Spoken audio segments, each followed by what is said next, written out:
Ka tahi anō tētahi taiwhanga whakaipurangi hō ka whakapuaki hia mai ki roto I te whare hauara o Tainui I Manurewa. He kaupapa tēnei kua roa nei e whakaarohia ana hei āwhina I te hapori o Manurewa.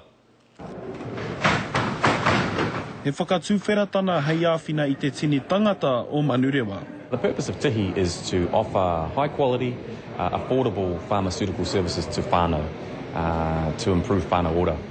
Me te pai hoki o Awautu, mo te taiohi I raro ake I te 18 tau, he kore utu mo te tākuta me nā rongoa, engari he utu mo nā Pākeke aha kua tērā he nā waritonu. We've come up with a range of services which we think will improve access.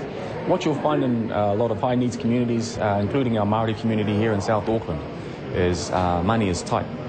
And as a result, access to services is reduced. So what we're trying to do is address that.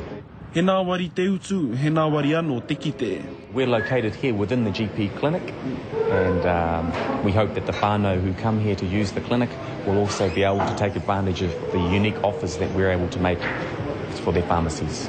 Ko tā rātau e hiahia tiana I nā e nei kia whātoro atu ona pakiaka ki etahi atu taone. We're hoping to be moving around the motu, providing a similar kind of service and working with other providers that have a value system which matches ours. A value system based on whanaungatanga, a value system based on auaha, a value system based on pono and tika.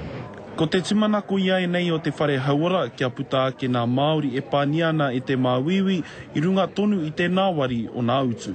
Rā para tāwhai te karere.